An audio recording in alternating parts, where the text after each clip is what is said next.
Bienvenido al estudio de la parashá de esta noche que se titula Emor, que significa habla, y se encuentra en Levítico 21, verso 1 al capítulo 24, verso 23. Y comenzamos con la bendición de la Torah que dice así: Baruch atah Adonai Eloheinu melech haolam asher baharbanu amim venatan lanu et torato. Baruch atah Adonai noten haTorah. Amén. Bendito eres tú, oh Señor, Dios nuestro, Rey del universo, que nos ha escogido de entre todos los pueblos y nos dio su Torah. Bendito eres tú, oh Señor, dador de la Torah. Amén. Así que de nuevo la porción de esta noche se llama Emor, que se puede traducir como habla o di o decir. Levítico 21:1 al capítulo 24:23. Y esta porción contiene 63 mandamientos, 24 positivos y 39 negativos.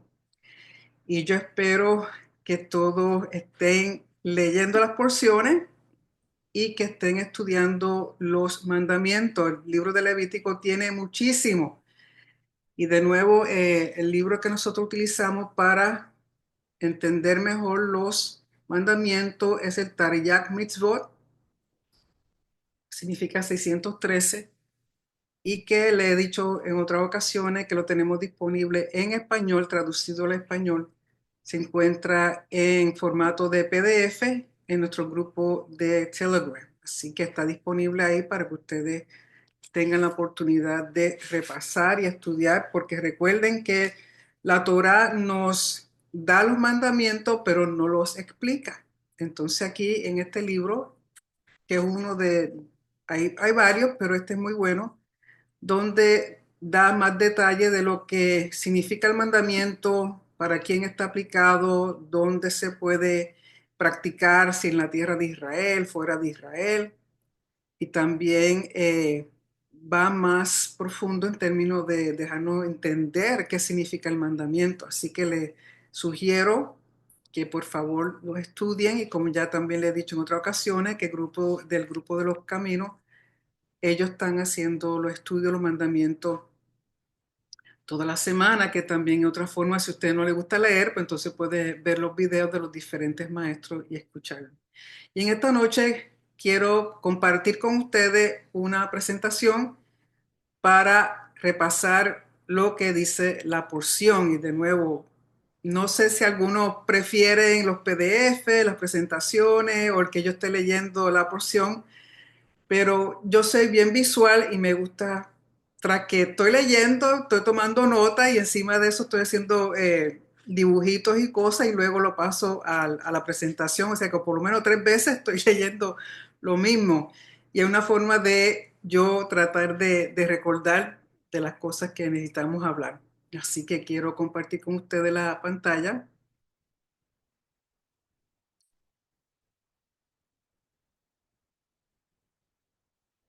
y recordándoles que los PDF siempre están disponibles para ustedes en nuestro grupo de Telegram.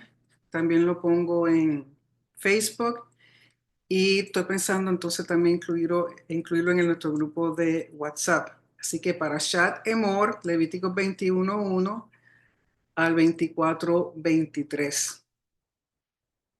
Como ya le había dicho, hay 63 mandamientos en total, que viene siendo un 10% de los 613. 24 performativos o positivos, 39 prohibitivos negativos. Estaba leyendo en un comentario que dijeron lo siguiente: la palabra davar, donde tenemos devarim, es el habla de todos los días, como ahora mismo estamos hablando. Emor es el habla del corazón y Hagid es el habla del alma. Y en esta porción seguimos con los conceptos de kedusha, de santidad en las personas. Y al principio estos capítulos van a estar hablando con respecto a los sacerdotes, los kohanim. Mientras más alto el grado de santidad, más responsabilidades y restricciones para ese individuo. Y vamos a ver que el sumo sacerdote, por ser el individuo dentro de la comunidad de Israel que tiene el grado de santidad más alto, es quien tiene mayor responsabilidad y mayores restricciones. Hay cosas que el sumo sacerdote no puede hacer que le es permitido a los demás sacerdotes. El sumo sacerdote, porque lleva las vestimentas santas y es ungido con aceite santo, que viene siendo como una corona sobre su cabeza, es la persona más santa de la comunidad y es descendiente de Aarón como todos los Coanim. La santidad de los sacerdotes otorgada por Hashem es heredada, no es adquirida. Si ustedes leen algunos del antiguo Medio Oriente, algunas culturas, eh, santidad, por ejemplo, era otorgada, el rey se consideraba como un sacerdote y podía otorgarle santidad a otra persona para que hiciera funciones de sacerdote, pero no era heredado. Sin embargo, con Aarón y sus descendientes, Hashem les otorgó santidad y los escogió y es hereditaria. Restricciones. Vamos a ver que el luto, por ejemplo, el sumo sacerdote no puede hacer luto por nadie, de ninguno de sus familiares, mientras que un sacerdote regular, que no es sumo sacerdote, puede hacer luto por sus familiares más cercanos, por ejemplo, esposa, hijo, hija, el padre, madre. O sea, sin embargo, el sumo sacerdote no puede. Y de haber alguna muerte en la familia, se le pide o se espera que ni siquiera puede lamentarse en el sentido de que no mostrar dolor ni llanto y otras cosas, y y también se les prohíbe que hagan marcas o se cortaduras en su piel o que se alboroten el pelo, su barba y cosas así, porque eran cosas que se hacían en las demás culturas y estaba asociado con culto a los muertos. Por lo tanto, al sumo sacerdote se le exige más que al sacerdote regular. En matrimonio, por ejemplo, ningún sacerdote podía casarse con una mujer profana que estaba asociado, por ejemplo, si estaba envuelta en alguna inmoralidad sexual, si había nacido de una pareja, de un matrimonio prohibido, si era divorciada. Eh, entonces, se le exigía a los sacerdotes que se casaran con una joven dentro de la comunidad de Israel y al sumo sacerdote tenía que casarse con una virgen. No podía ser una muchacha que se hubiera casado o fuera divorciada, ni siquiera viuda. ¿Okay? O sea que hay más restricciones en ese sentido. Las vestimentas sagradas. O sea, el sumo sacerdote tiene una vestimenta muy diferente a los demás sacerdotes. También no podían tener ningún defecto físico. Si algún descendiente de Aarón tenía un defecto físico permanente o temporero, no podía ofrendar en el altar, no podía hacer ofrendas asociadas con el altar, no podía manipular la sangre y aún en términos de espacio dentro de la Sará, había ciertas áreas en que estos sacerdotes no podían caminar, pero sí se le permitía hacer otras funciones. Un ejemplo, sacerdotes que tenían algún defecto físico podían trabajar en la cámara que inspeccionaba, por ejemplo, la madera que se iba a usar para el altar y así sucesivamente. Es más, leyendo en los comentarios de los mandamientos, un sacerdote que fuera mayor de edad, que tuviera temblor natural por la edad, tampoco se le permitía ejercer. O sea que y quizá uno piensa, ¿pero por qué? Porque a Hashem cuando se presentan en su altar, cuando se presenta la sangre de animales, tiene que ser lo mejor de lo mejor, tiene que representar vida, tiene que representar perfección, porque estamos ante el soberano Rey, creador de los cielos y la tierra. Igualmente las ofrendas animales, ningún animal podía tener defecto. Y si usted compara bien, hay muchos defectos en el animal que no eran aceptadas, tampoco eran los mismos defectos que no eran aceptados en un sacerdote. O sea, de nuevo, todo lo que se presenta a Hashem tiene que ser siempre lo mejor. Le está prohibido comer las cosas sagradas en impureza ritual. O sea, tienen que comer lo que es sagrado y recuerden que hay dos tipos de ofrendas, las que más sagradas y las que son un poquito menos sagradas. Las más sagradas tienen que comerse dentro del contorno del santuario, del templo, mientras que las menos sagradas se pueden comer fuera del templo, pero dentro de las murallas de Jerusalén. Y nada que sea sagrado se podía comer en impureza ritual. Los sacerdotes, sobre todo el sumo sacerdote, tenía que recibir el respeto y el honor del pueblo. Al sacerdote y al sumo sacerdote siempre se le daba el primer lugar, por ejemplo, en una mesa, para leer las porciones de la Torá se le da el privilegio de ser el primero, se le sirve lo mejor, o sea, el respeto y el honor. ¿Por qué? Por lo que representa el sumo sacerdote. Representa a Hashem, representa el que está en relación con el Creador y intermediario con el pueblo, y es el que trae las ofrendas al altar de Hashem. Son responsables al pueblo de mantener integridad. O sea, recuerden que mientras más responsabilidad tienen, más restricciones y más se le vigila. Tienen que estar siempre recordando a quien ellos representan, todas sus acciones, tanto privadas como públicas. Cualquier cosa que ellos hagan pueden traer difamación al nombre de Hashem, pueden traer lo que llaman, es como decir hasta cierto punto, como maldecir el nombre de Hashem si estos individuos no actúan de acuerdo a, como dice la Torah, a como se espera de ellos en integridad, en una forma responsable y reverente ante Hashem.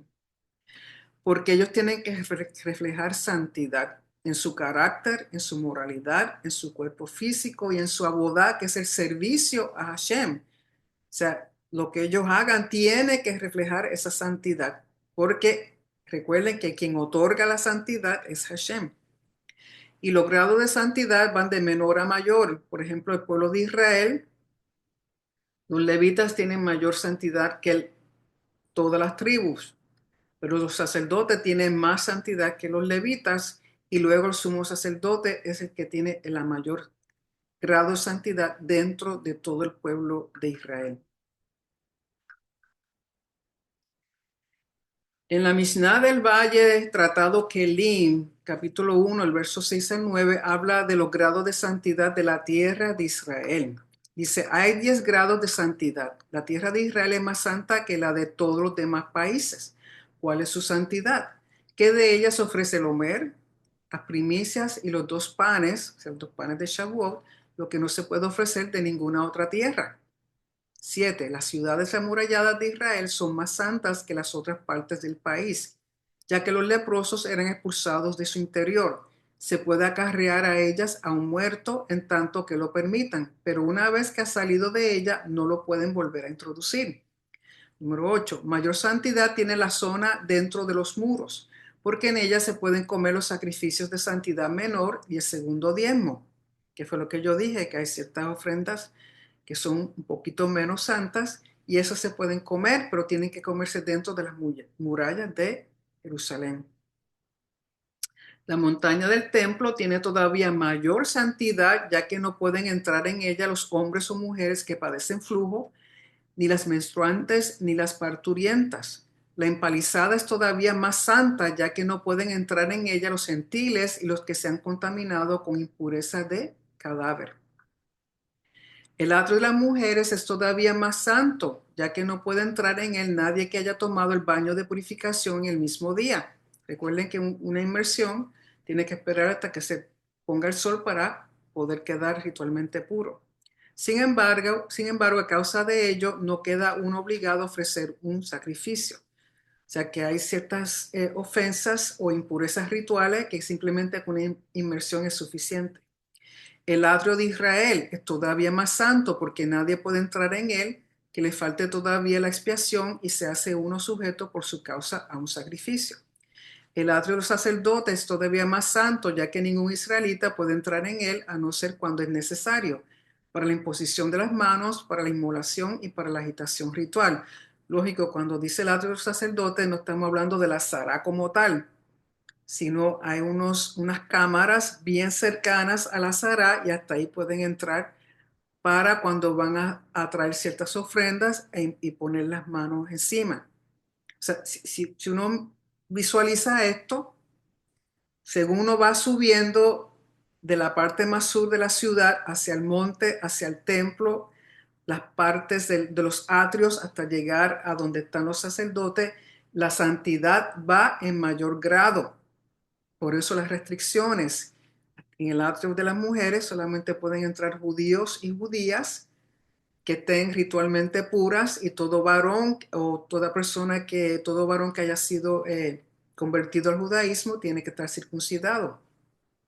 Ahí no puede entrar ningún gentil, o sea, hay unas barreras, ahí está lo que llama sorega, o sea, hay unas partes que tienen restricciones. En el atrio de los israelitas, solamente los hombres israelitas circuncidados que van a representar al pueblo cuando se hacen las oraciones son testigos de las ofrendas.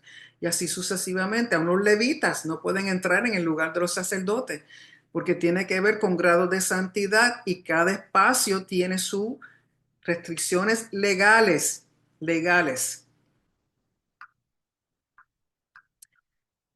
9. La zona entre el vestíbulo y el altar es todavía más santa, ya que no pueden entrar en ella los que tienen defecto corporal o con los cabellos sueltos. El lugar santo es todavía más santo, ya que nadie puede entrar en él sin las manos y los pies lavados. El santo de los santos es todavía más santo, ya que nadie puede entrar en él, a no ser el sumo sacerdote el día de la expiación en el momento de la liturgia. El rabino Yosé enseña en 5 cosas el espacio entre el vestíbulo y el altar era igual al santo, que no pueden entrar en él sacerdotes con defecto corporal, nadie con el pelo suelto, o que haya bebido vino, o que se haya lavado las manos que no se haya lavado las manos y los pies, y que todos deben separarse del espacio comprendido entre el vestíbulo y el altar en el momento de la combustión del incienso. O sea, hay unas restricciones legales establecidas y cuando no se obedecen, frito ley.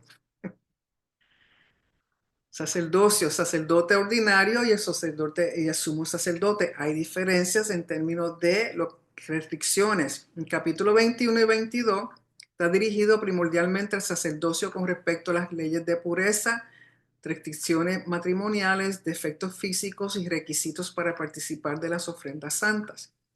Capítulo 21, versos del 1 al 9 se refieren al sacerdote ordinario común. Los versos del 10 al 15 se refieren al sumo sacerdote. Versos 16 al 24 se refieren a que ningún sacerdote puede oficiar si tiene algún defecto físico, entendiéndose que Hashem pide siempre lo mejor. Por tanto, sería inaceptable ante su presencia acercarse a una persona u ofrenda animal con defecto, pero no le era negado participar de los alimentos sagrados y otros oficios. O sea, podían comer de las ofrendas sagradas, pero no podían ofrendar esas ofrendas sagradas, no podían manipular la sangre. Capítulo 22, los versos del 1 al 9 habla sobre impurezas rituales. Versos del 10 al 16 habla sobre las ofrendas santas que podía el sacerdote compartir con su familia. Versos del 17 al 25 habla sobre los requisitos de ofrendas aceptables, sin defecto ni manchas los animalitos. Versos del 26 al 28, los animales de más de 8 días de nacido se pueden ofrendar y no matar a la madre el mismo día. O sea, si se trae una ofrenda, recuerden que cuando son las festividades de peregrinación, hay muchas ofrendas, entonces usted no podía comprar el animalito y su mamá, el animalito se había nacido, tenía menos de 8 días, usted no lo podía matar, y aunque tuviera más de 8 días, usted no podía matar que ese animalito y su madre fueran degollados el mismo día. Eh, en los comentarios de los mandamientos dice que eso es crueldad, que eso no es tener compasión de la madre. O sea, son cosas que uno no piensa, pero que Hashem está pensando aún en animalitos. O sea, que son cosas que uno necesita entender porque aquí no está explicado, pero el entender los comentarios de los mandamientos ayuda. Y luego el capítulo 23, que es el más importante, yo considero, dentro de esta porción, que son los Moedim de Hashem. Muchas traducciones lo tienen como las fiestas de Hashem, pero tenemos que entender que no todas que todas las fiestas son Moedim, pero no todos los Moedim son fiestas. Son dos cosas diferentes.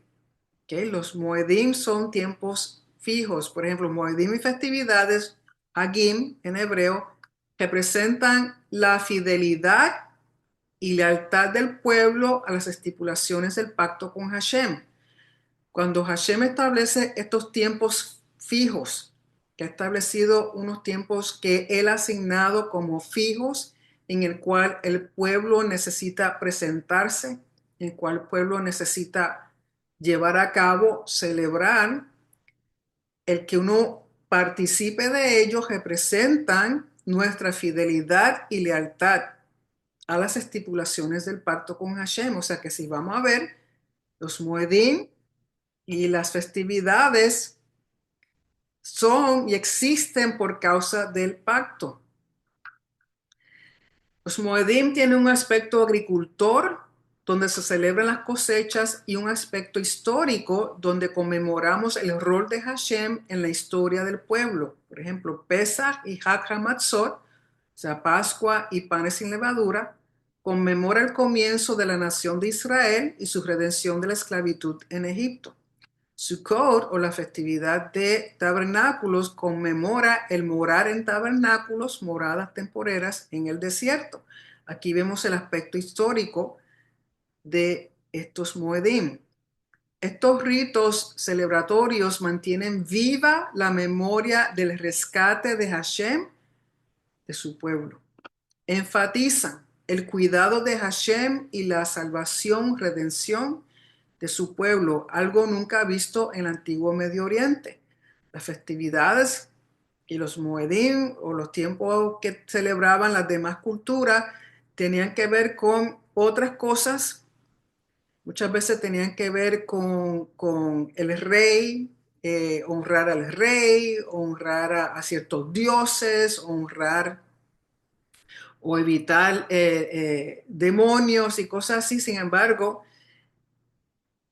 con Hashem, los Moedim, las festividades que él ha establecido, enfatizan su cuidado, cómo él se ha envuelto en la vida, en la historia, en la salvación, en la redención de su pueblo. O sea, es un enlace, es un pacto, que eso nunca se ve en ninguna otra cultura. Los Moedim de Hashem en Levítico 23 tenemos la santidad en tiempos fijados, la legalidad, o sea, así como hay espacio sagrado, hay un tiempo sagrado, y cada cosa tiene su legalidad, cada cosa tiene sus restricciones, cada cosa tiene sus protocolos establecidos por Hashem mismo. Y tenemos que entender, como dije, cuando uno lee en la escritura, dicen la fiesta de Hashem. En el Brit Hadashah, o Nuevo Testamento, dicen las fiestas judías. Ni son judías y son los Moedim de Hashem. Hay un total de 8 tiempos fijados y apartados que son solemnes, sagrados para Hashem. Son señales, otot. Tenemos Shabbat y 7 asambleas anuales, que son convocaciones sagradas, que en hebreo es Mikraei Kodesh. Tenemos Shabbat, que es semanal, y hay 7 que son anuales. Estos son los tiempos que Hashem ha fijado para celebrarlo a Él, para conectarse con Él. Tenemos que entender que cada Shabbat, que cada asamblea anual, y dice asamblea, o sea que se nos requiere que nos convoquemos, se nos requiere que entremos juntos como pueblo a presentarnos a Hashem. No es individual, no es uno por allá y uno por acá, es lógico. Quizá usted me va a decir, pastora, no tengo una congregación. Lo sé, hay mucha gente que no tiene congregación, pero se puede conectar a través del internet, o puede por lo menos comenzar, quizás solo, no debiera ser así, pero si no hay otra forma, pues entonces la cosa es celebrar, recordar, entender lo que significa este tiempo. Porque otra cosa que necesitamos entender es que todas estas cosas son cíclicas, todas estas festividades, todos estos moedim son cíclicos. Semana tras semana el Shabbat, las festividades moedim anuales, año tras año, son cíclicos, pero no es simplemente un ciclo regular, es que cada festividad, cada moed, cada Shabbat que uno celebra es como celebrar el tiempo en una forma espiral. Tenemos que entender que es una conexión con Hashem. Cada vez que nosotros celebramos Shabbat, estaba escuchando esta tarde al rabino Richman, que había sido presidente del Instituto del Templo, donde él explicaba que es un tiempo en la cual nosotros entramos a la eternidad con Hashem. Es una cita divina. Es un tiempo en que deja de ser tiempo lineal, secular o regular. No es un tiempo como cualquiera otra. Es un tiempo en el cual él está explicando que cuando Hashem creó todas las cosas, él las creó en 6 días. ¿Por qué? Porque le dio suficiente energía a todas las cosas por 6 días y luego el Shabbat, el cual santificó, bendijo, le puso nombre porque ya el séptimo día, ese día hay que tomarlo para tener un encuentro con lo divino, para poder recargarnos de nuevo de vida, de energía, de fuerzas para poder seguir los otros 6 días que llegan. O sea, el entrar, por ejemplo, en Shabbat, que es semanal, entramos a la eternidad con Hashem. El tiempo como lo conocemos deja de existir para entonces pasar a ser un tiempo en el cual entramos a la eternidad. Conectamos lo divino, lo eterno, el cielo con la tierra. Nosotros somos ese punto que conecta todo eso. No es cualquier tiempo, cualquier día, no es cualquier tiempo, es un tiempo sagrado, en un espacio sagrado que Hashem mismo ha fijado y que es un encuentro personal con Él. Es un tiempo de vida, de revivirnos, de recargarnos con energía y con fuerzas para seguir hacia adelante. Y él está explicando también que como entramos en una dimensión eterna cuando celebramos Shabbat y celebramos los demás Moedim, las demás fiestas, es como volver al original. O sea, cada vez que celebramos Shabbat es como nos conecta con todos los Shabbat que han existido desde el primer Shabbat que fue creado. Cuando celebramos Pesaj, nos estamos conectando con el primer Pesaj que ocurrió y todos los demás que han surgido, que han venido después de ese Pesaj. O sea, no estamos limitados, sino estamos conectados todos por medio de las festividades y por medio de los Shabbat. El Shabbat es muy importante. El Shabbat es, si la gente entendiera realmente lo que significa el Shabbat, es separar ese día, porque es un encuentro con Hashem y además muestra nuestra fidelidad y lealtad al pacto, porque estamos celebrando lo que Él quiere que celebremos, estamos viviendo lo que Él quiere que vivamos. Es un punto en el cual es para darnos vida, para bendecirnos, para prosperarnos. Y de todas las festividades que vamos a leer, todos los Moedim, solamente uno se nos exige que ayunemos. Todos los demás es celebración, es regocijo. ¿Okay? Por lo tanto, son la señal. El Shabbat y todos estos Moedim es la señal de que estamos en pacto. Y cada una de estos Moedim y de estas festividades requieren ofrendas específicas y adicionales que son el Musaf. Además de la ofrenda Tamid, que se ofrece el cordero por la mañana y el cordero por la tarde. Cada Moed, cada Shabbat, cada festividad, cada luna nueva, todo tiene sus ofrendas específicas, adicionales, porque nunca se viene con las manos vacías a su casa. Y estas festividades y estos tiempos son conforme al calendario hebreo, judío, no gregoriano. Si usted se deja llevar por el calendario gregoriano, no va a celebrar nada. Se va a perder toda la acción, todo el gozo, toda la alegría, porque no es conforme al calendario gregoriano es conforme al calendario hebreo. Hay que proclamar como Mikrai Kodesh, son santas convocaciones, asambleas santas, consagradas, donde es todos juntos. Y lógico, cuando dice proclamar, cuando existía el Sanedrín, era el Sanedrín el que proclamaba, porque ellos eran quienes declaraban las lunas nuevas, nosotros no. Pero tenemos que estar conscientes de estas cosas. No se trabaja esos días. Por ejemplo, el Shabbat es un Shabbat Shabbatón. Y también las festividades, los Moedim, se le llama Shabbat o Yom Tov. Pero cuando dice Shabbat Shabbatón, significa que es, perdón, un día de reposo completo en el cual no se hace ningún tipo de trabajo ni se prepara ni siquiera alimentos asociados con esa festividad o ese Moed.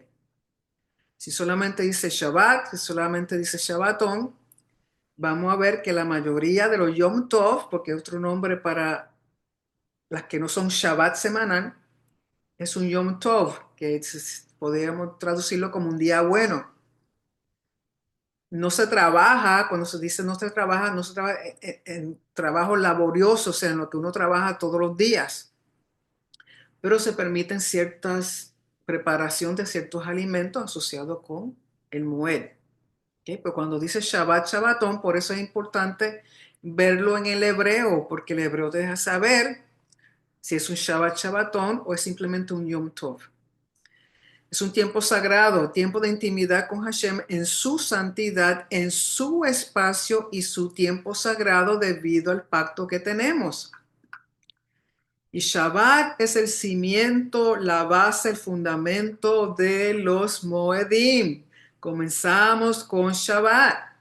Shabbat es sumamente importante porque es la base, así como la Torá es la base de toda la escritura, el Shabbat es la base de este ciclo, la base de todos los Moedim, de todas las festividades. Y Shabbat es un Shabbat Shabbatón, significa un día de reposo completo. El séptimo día de la semana es un Mikra Kodesh, una asamblea sagrada. Es un ciclo semanal y no lunar, y es el primer Moed. Y digo no lunar porque en otras culturas, como dije al principio, había un tipo de Shabbat, pero era en base a la luna y no semanal. Esto de un Shabbat semanal, un día de reposo completo semanal, eso es de Hashem directamente, eso no se ve en ninguna otra cultura. Su kedusha o su santidad, la santidad del Shabbat es otorgada por Hashem. Recuerden que es lo primero que él declara santo, lo bendice y es el único día al cual le da nombre. Es parte del orden de la creación. Es el día de Hashem, no es domingo. Lo siento, no es domingo. Y en el calendario hebreo, el domingo viene siendo el primer día de la semana. No es domingo, es Shabbat. Es el día que Él declaró, santificó, bendijo y es un mandamiento. Y el Shabbat conmemora la creación del mundo y la soberanía de Hashem. Es la señal entre Hashem y los hijos de Israel. Éxodo 31, 16, 17, que lo leemos todos los Shabbat cuando hacemos el Kabbalat Shabbat. No se permite trabajar ni cocinar. O sea, cuando habla de trabajo es labor de vengar un sueldo, beneficio propio. Es día de descanso universal que expresa compromiso a la justicia social. Es ser libertados de esclavitud, esclavitud de trabajo, esclavitud de tantas cosas, pero en sí representa justicia social, porque era para todos cuando leemos, ni tú, ni tu hijo, ni el hijo de tu hijo, ni tu animal, ni, o sea, ni tu esclavo, nadie. En lo que quienes están dentro, debajo del techo de tu casa, debe trabajar ese día. Su llegada es anunciada al encender las velas y es como recibir a la novia. Eso es Kabbalat Shabbat, recibimiento. No es Kabbalah, estoy diciendo Kabbalat. Significa recibimiento, recibimiento del Shabbat. El hogar se convierte en un espacio sagrado para la presencia de Hashem. Estamos haciendo una conexión con la eternidad, con lo divino, con Hashem mismo. Es entrar en una dimensión eterna fuera de este mundo, donde quiera que habitamos. Luego tenemos los otros Moedim y Hagim anuales, conforme al calendario hebreo. El primero es Pesach, primer Moed anual. Pesach es Pascua a Hashem. Y se celebra durante el mes de Aviv o de Nisan, que es el primer mes del calendario hebreo o calendario agricultor religioso. Es el segundo Moed del año, Pesach, Pascua a Hashem. El día 14 de Aviv, día de redención. Recuerden que Pesach tiene que ver con redención y no tiene nada que ver con pecado. El 14 no es un Shabbat, es un Moed, es un tiempo fijado, es un tiempo en el cual se ofrenda el cordero. Ofrecer un cordero, y ese cordero que se ofrenda, el Corban Pesach, es a lo que se le llama Pesach. Tiene que ser un cordero sin mancha, macho, de un año entre las dos tardes, según va antes de que termine el día 14 en el calendario hebreo y antes de que empiece el día 15 en el calendario hebreo. Esa tarde del 14 es que se ofrenda el Corban Pesach. El cordero era inmolado el 14 por la tarde y comido al comienzo del 15, que es un Shabbat. El 15, el primer día de panes sin levadura, es un Shabbat. No se trabaja. Y se celebra, o sea, mejor dicho, se come el Pesaj hasta medianoche. No es un Shabbat el día 14, el 15 sí lo es. Recuerden que cuando dice Shabbat es que no se hace trabajo laborioso.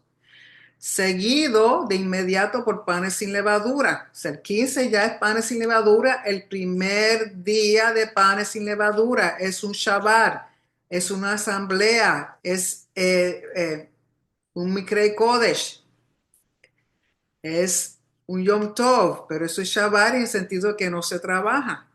O sea, el animalito se ofrendaba el 14, se preparaba y se sentaba todo el mundo ya el día 15. Recuerden que en el calendario hebreo los días comienzan de noche, según está terminando el 14, que cae el sol, está cayendo el sol y está apareciendo la noche, ya ese es el día 15. ¿Sí? Un poquito, hay que acostumbrarse a eso. Tenemos Hag Hamatzot. Pan y sin levadura es una festividad, es un Hag. Hag significa celebrar, significa danzar como en círculo, tiene que ver con alegría, con gozo. Por lo tanto, Hag Hamatzot es pan sin levadura, es comenzando el día 15 de Nisan. Es el tercer Moed y es un Hag. Panes sin levadura, Hag Hamatzot, a Hashem, día 15 de Aviv, a la caída del sol, y es cuando se come el Pesaj. Se celebra por 7 días con ofrenda encendida. Si tuviera el templo levantado, en funcionando durante Pesaj, esos 7 días de panes sin levadura, había que traer ofrendas específicas para esa festividad. El primer día es un Mikra Kodesh, no trabajo laborioso, pero se pueden preparar alimentos en forma limitada para ese día asociado con la festividad. El séptimo día también es otro Mikra Kodesh, no trabajo laborioso, pero se pueden preparar alimentos en forma limitada para ese día. Recuerden que son 7 días. Los días intermediarios entre el primero y el séptimo se les llama Hol Hamoed. Hol significa común. O sea, son los días comunes y se puede trabajar. Pero el día primero de pan sin levadura y el séptimo día no se trabaja. Son convocaciones santas. Hay que hacer asamblea, hay que reunirse. Y esto está seguido por primeros frutos donde se celebra el Omer de cebada. Recuerden que estamos actualmente contando el Omer, mirando hacia Shavuot. Entonces, después de Pesaj o del pan sin levadura, en la primera noche, viene lo que se llama primeros frutos, Yom HaBikurim.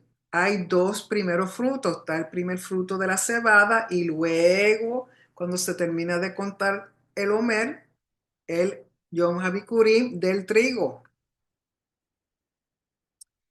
También el mes de Aviv, durante la primavera. Dice, al entrar a la tierra, traer al sacerdote una gavilla, que es un Omer, de cebada de tu primer cosecha el día después del Shabbat. Y esto ha traído mucho conflicto porque algunos entienden que cuando dice el día después del Shabbat se está refiriendo al Shabbat semanal. Pero recuerden que la primer día de panes sin levadura es un Shabbat, es un Yom Tov, no se trabaja, es una asamblea santa, hay que convocar al pueblo, hay que hacer una asamblea, hay que reunirse, hay que celebrarlo. Por lo tanto, si usted, como se hacía en el templo, viene siendo, si el día 15 usted se sentó a comer su pesa, pasa el otro día, cuando comienza el 16, ahí es que entonces se empieza a cosechar la cebada. Esto viene siendo el cuarto moed, primero fruto, celebrado hoy día, el 16 de Aviv, como se hacía en el templo. O sea, comenzando el 16, que es de noche, pero es el primer día del mes, el día 16 del mes de Aviv, iban y cortaban el homer o la gavilla, el montoncito de cebada, y eso tenían que llevarlo al templo y empezar a prepararlo para presentarlo durante el día del 16, no de noche, porque de noche no se traen ofrendas al templo. Y es un proceso, y de eso estuvimos hablando hace poco. Y la ofrenda de este Homer tiene que ser mecida y se le llama tenufa, tenufa.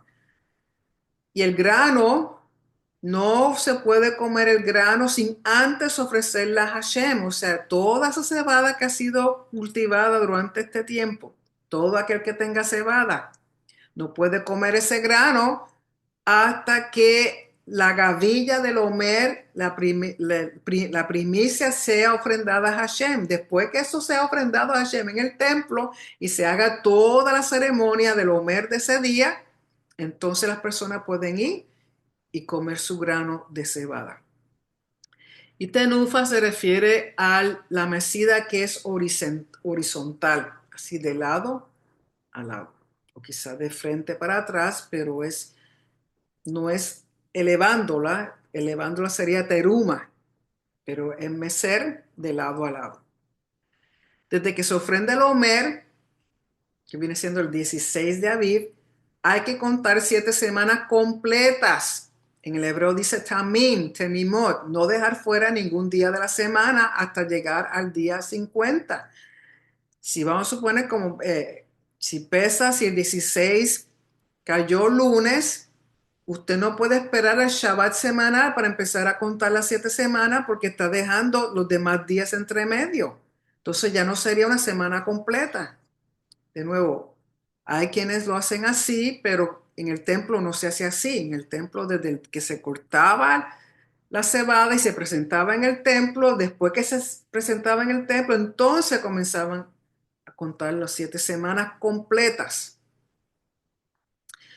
Y el conteo del Omer por 49 días, 7 semanas.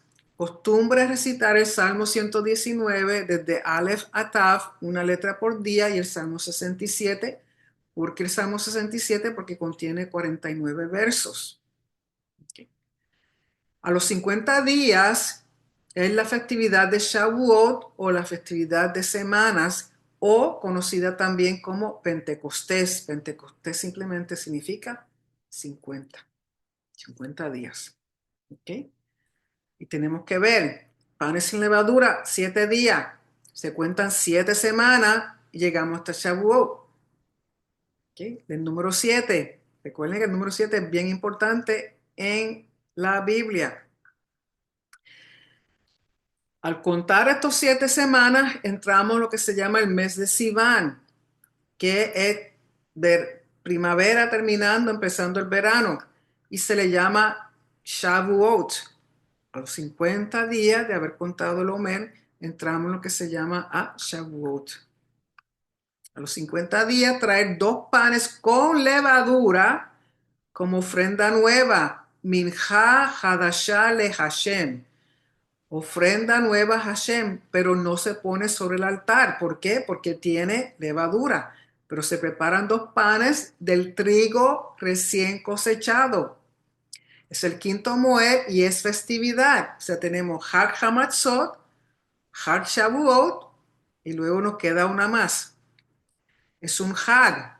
Shavuot, la primicia Bikurim del trigo. Recuerden que la primero fruto fue cebada y ahora es trigo. Y es una Mikra Kodesh, asamblea santa. No se trabaja, pero se pueden preparar alimentos en forma limitada para ese día. ¿Okay? Si hubiera dicho Shabbat Shabbatón, ni siquiera preparar alimentos, pero sí se puede preparar en forma limitada alimentos para ese día. Se le conoce también como el día de revelación. ¿Por qué? Porque está asociado con el día que Hashem dio la Torah al pueblo en el monte Sinai, que es el 6 de Sivan, exactamente 50 días desde la salida de Egipto. Día de Pentecostés, conocido como Pentecostés en las traducciones griegas del Brit Hadashah, que está asociado con el derramamiento del poder del Espíritu Santo, no de la aparición del Espíritu Santo, del Ruach HaKodesh, sino el derramamiento del poder, porque el Espíritu Santo siempre ha estado, ni es el comienzo de la iglesia, que es eclesía, que es sinagoga, que es asamblea. Si usted toma el término asamblea, que lo estamos viendo desde Génesis, asamblea se traduce como sinagoga, en griego eclesía y en español iglesia. Es el mismo término, es lo mismo. No hay diferencia entre la una y la otra. Por lo tanto, no es el comienzo de la iglesia ni es la primera vez que aparece el Espíritu Santo.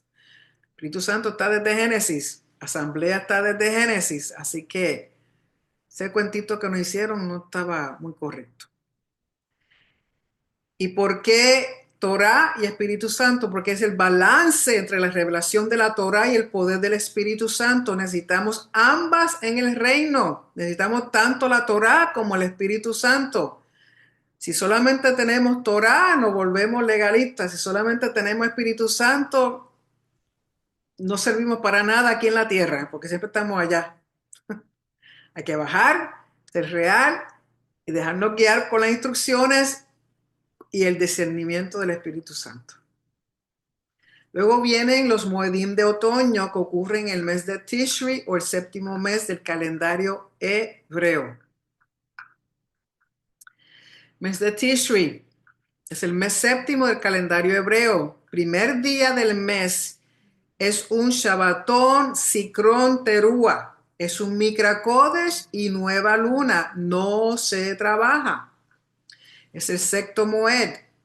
Zikron Terúa, que significa conmemoración o memorial del Terúa, de Yom Terúa, día de Terúa. ¿Y qué es Terúa? Terúa es una aclamación para el rey, uno de los sonidos del shofar. Conocido también como Rosh Hashanah, el año nuevo civil, que representa el día de la creación de Adán, día también de la coronación de los reyes, por eso Terúa tiene que ver con la aclamación para el rey. Y también día del comienzo de juicio. Juicio.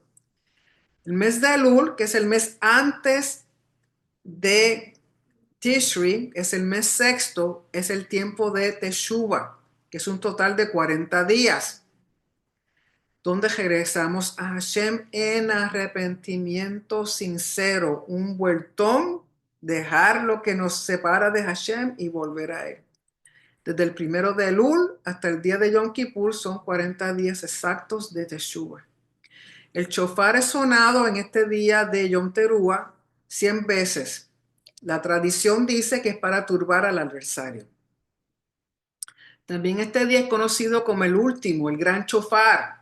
El primero fue sonado en el monte Sinaí. Razones para sonar el shofar. tenemos que, para reunir al pueblo, para marchar, romper campamentos. Recuerden que el pueblo se reunía en forma de campamento. Tenemos el tabernáculo en el centro, después los levitas y después las demás tribus. Entonces, cada vez que se movían y marchaban, se sonaba el chofar. También para reunir tropas para la batalla. También se sonaba para acompañar a las ofrendas. Dependiendo de las ofrendas, hay alguna ofrenda que requiere el sonido del chofar y las otras requieren el sonido de las trompetas de plata. También se suena el chofar para avisar sobre el advenimiento de la festividad de Sukkot, porque dice en el Salmo 81, verso 3, soplar el chofar en el novilunio o nueva luna, en la luna escondida.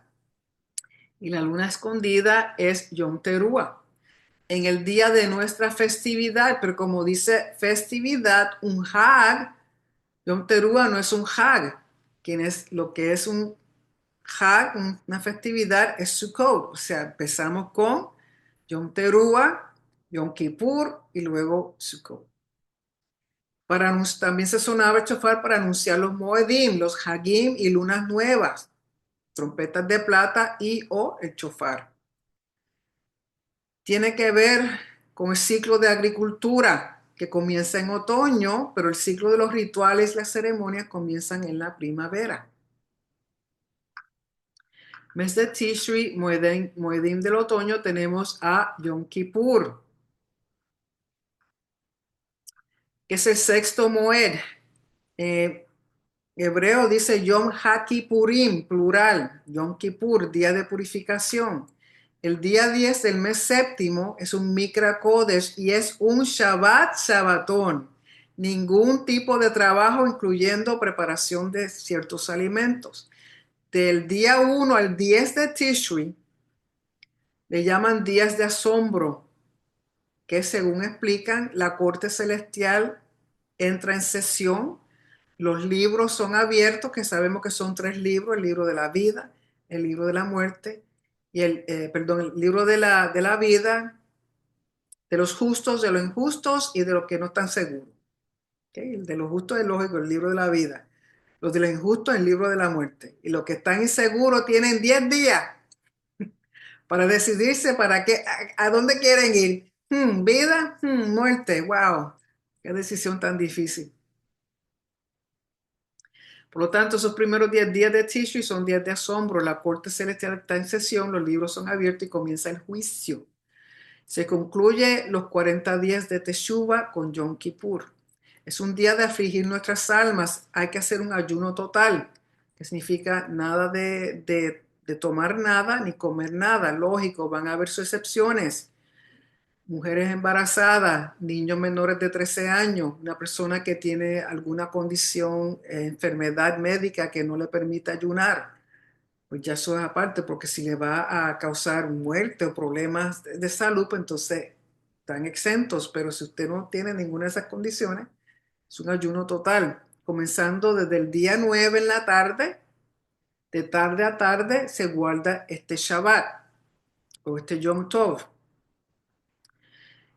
Persona que no ayune o que trabaje incurre en caret. Recuerden que caret es juicio divino. La persona es cortada de entre el pueblo, que es un juicio celestial, muerte prematura, cortado del mundo venidero o no tener hijos. Es el único moed que requiere ayunar, día que se cierran los libros, o sea, al terminar Yom Kippur, hay sentencia, los libros son cerrados. El juicio comenzó del 1 de Tishri. Hemos llegado al día 10. Se hace sentencia a aquellos que están en el libro de la vida, de los justos, aquellos que están en el libro de los injustos. Y los que estaban indecisos, el Señor decide por ellos. Único día que el sumo sacerdote entraba al lugar santísimo y se proclamaba el nombre de Hashem 10 veces durante el servicio, y cada vez que se pronunciaba, todo el mundo tenía que postrarse completamente. Y luego entramos a Sukkot. Es la festividad de tabernáculos, Sukkot o tabernáculos, es el séptimo Moed y festividad. El día 15, cosecha del fin de año, Hag HaSukkot, o sea, es un Hag, celebrada por 7 días. El primer día de estos 7 días es un Mikra Kodesh y un Shabbat. No se trabaja, pero se permite preparar ciertos alimentos. El gran día dentro de estos 7 días es un día que se le llama el gran día o el Hoshana Rabbah, donde se hace la celebración de la libación de agua sobre el altar. Eso lo vemos en Juan 7, verso 37 al 40, donde Yeshua se levanta y dice, aquel que tenga sed, venga a mí. Es un tiempo asociado con agua que se derrama en el altar, el séptimo día de Sukkot, y es una ceremonia. Es el último y séptimo día de Sukkot, se le llama Hoshana Rabbah. Esto no es ni un Shabbat, ni es un Mikra Kodesh, pero sí es parte de los 7 días de Sukkot. Y Sukkot es un tiempo de regocijarse. Es un mandamiento alegrarse, regocijarse con familia, amigos, con los pobres, con Hashem durante estos 7 días. Estamos mandados a regocijarnos. Y es el tiempo en que se traen los 7 frutos de la tierra: trigo, cebada, higos, granadas, olivas, miel de dátiles, uvas, incluyendo el lulav, que está compuesto de un citrón, que es como un limón bien grandote, mirto, palma y sauce. A eso todo se le llama lulav y es mecido durante el tiempo de Sukkot. También el mandamiento de vivir en tiendas o tabernáculos o Sukkot. Morada temporera, ¿para qué? Para recordar el éxodo y el tiempo en el desierto, donde había total dependencia en Hashem.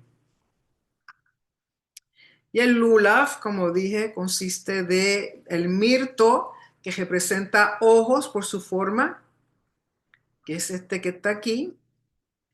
El citrón o el etrog representa el corazón, que está aquí. Luego el sauce, que son hojitas alargadas, que representa labios, está aquí. Y luego las ramas de palma, que todavía están sin abrir, que viene siendo la columna del lulav, representa la columna vertebral del ser humano. O sea que todas estas cosas juntas representan el ser humano y es mecida en todas las direcciones durante los 7 días de Sukkot. Y luego tenemos el último Moed, que es el octavo Moed, que se llama Shemini Atzeret, o el octavo día. Es un Mikra Kodesh, un Shabbatón, no hay trabajo laborioso. O sea, no es un Shabbatón, es un Shabbatón. No se trabaja, pero sí se permite preparar ciertos alimentos.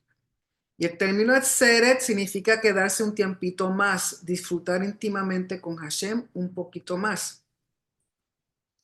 Es un Moed que tiene sus propias ofrendas diferentes a las de Sukkot. O sea, no, a pesar de que ocurre inmediatamente después de Sukkot, no pertenece a Sukkot, no es parte de la festividad de Sukkot.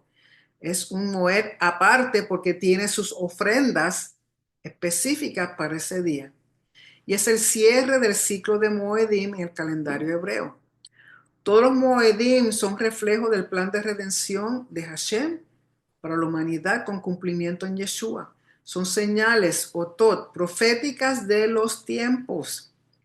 Yeshua cumplió los Moedim de la primavera y Yom Kippur. Por eso lean el libro de Hebreo, porque está basado en el día de Yom Kippur. Y faltan las otras 2 del otoño, que es Yom Teruah, donde será coronado rey de toda la tierra, y Sukkot, donde reunirá a todas las naciones a las bodas del Cordero. Por eso es tan importante celebrar los Moedim, las festividades, en el tiempo fijado, en el espacio sagrado, porque si no, usted se va a perder el momento en que Yeshua regrese. Usted se va a perder en el momento en que Yeshua sea coronado. Usted se va a perder el momento en que sea aclamado nuestro rey cuando regrese.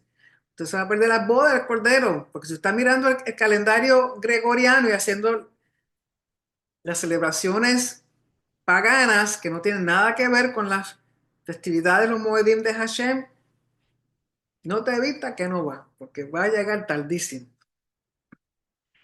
Y Musaf, aquí esta lámina lo que representa todas las ofrendas adicionales que se hacían durante la festividad o durante el Moed. Por ejemplo, Shabbat tiene sus ofrendas específicas adicionales al Tamid por la mañana y el Tamid por la tarde. Había que ofrecer 2 holocaustos de corderos. Rosh Hodesh, que es luna nueva. La ofrenda de Rosh Hodesh eran 2 bueyes, un carnero, 7 corderos y un cabrito para Pesaj.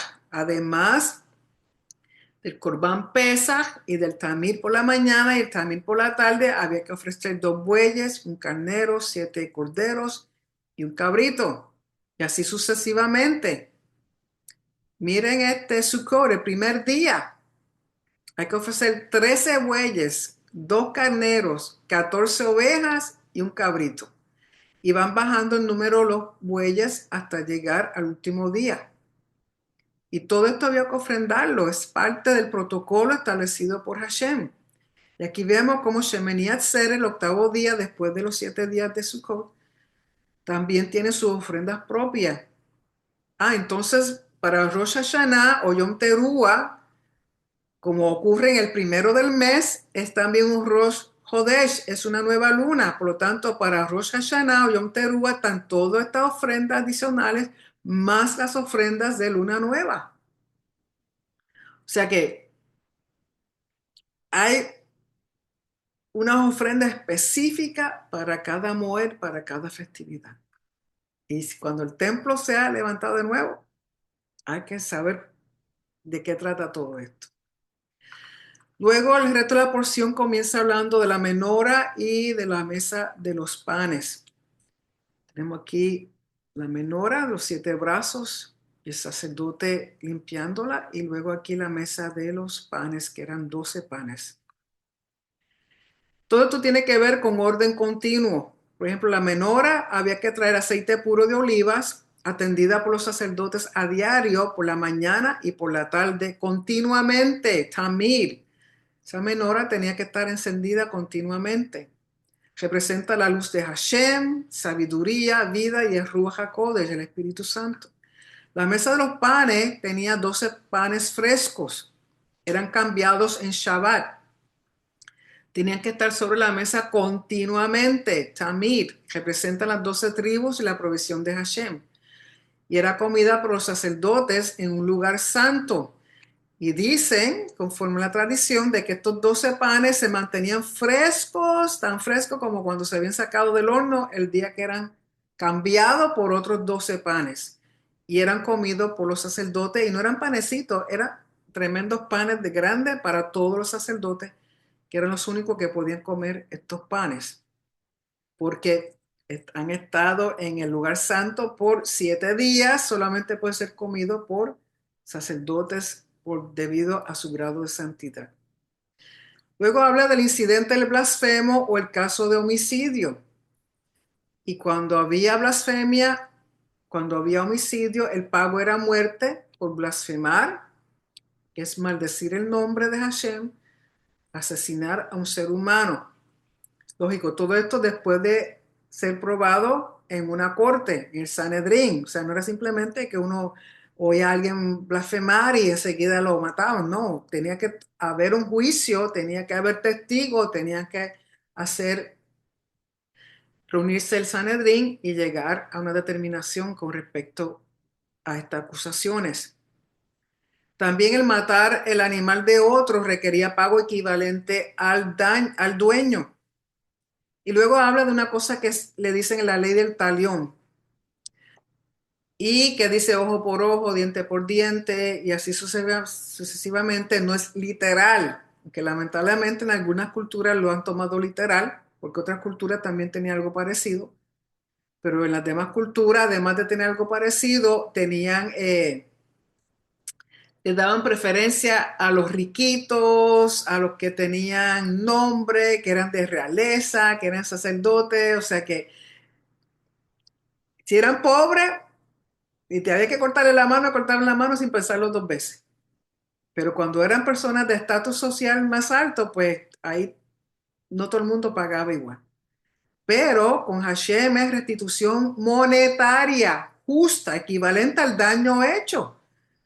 Si, por ejemplo, el animalito que mató a otro, tienes que pagar por eso un equivalente completo. Ni menos ni más, sino justo. Y si hiciste algún daño, pues entonces una recompensa monetaria justa. Si hiciste un daño a la persona que no puede trabajar, podemos suponer 6 meses, pues entonces tiene que pagarle a ese individuo lo que está perdiendo en trabajo. Si ganaba $100 semanales, pues entonces tiene que estar pagándole $100 semanales hasta que salga y pueda volver a trabajar. ¿Por qué? Porque hiciste algo que le está impidiendo que pueda trabajar a ese individuo. O sea, es una restitución monetaria justa y equivalente al daño hecho. Ni le vas a dar más ni le vas a dar menos. Y esto hacía igualdad entre todas las personas. En resumen, esta porción tiene que ver con obediencia a los protocolos de Kedusha y la Torá provee orden, las festividades, los moedim, los mandamientos, todo provee un orden. Y este orden protege la santidad de Hashem y sostiene al mundo en armonía. Es el medio por el cual el Creador puede continuar en comunión con su creación y la creación consigo misma. Orden divino cancela todo caos. Entonces, cuando tenemos estos casos de blasfemia, de homicidio, de hacer daño a otro, se pierde el orden. Es todo lo contrario a Kedusha, es todo lo contrario a lo que Hashem nos ha pedido que hagamos, que seamos santos, porque Él es santo, Él es nuestro ejemplo, Él es nuestro modelo a seguir. Y todas estas cosas todos estos mandamientos, todos estos tiempos sagrados que Él ha fijado, es para que podamos tener intimidad con Él, podamos comunicarnos con Él, podamos estar en su presencia, sabiendo que estamos haciendo las cosas como Él quiere. Así que todo esto lo que trae orden a tu vida, trae orden a tu hogar, trae orden a donde quiera que tú vayas, trae bendición, trae vida eterna, trae prosperidad. No hay nada que el Señor nos haya pedido que sea para nuestro mal. Y recordarles nuestro canal en YouTube. Si no está suscrito, le agradecemos que se suscriba, que le dé like, que lo comparta. Y recuerda también que todos nuestros recursos están disponibles a través de Rico, los grupos de Rico, Teshuva, de Roca Eterna, los maestros de Roca Eterna, Tesoros del Templo. Tenemos a Joseph Good también, con Hatikva Ministries. Tenemos nuestra estación de radio con Yeshua Tamir Argentina. Tenemos Pastor Vargas, Pastor Augusto, o sea, recursos hay demás para que usted aprenda y trate de tener orden en su vida. Ok, mis hijos, con eso termino la presentación de esta porción. Como siempre, le doy oportunidad por si quieren, tienen alguna pregunta.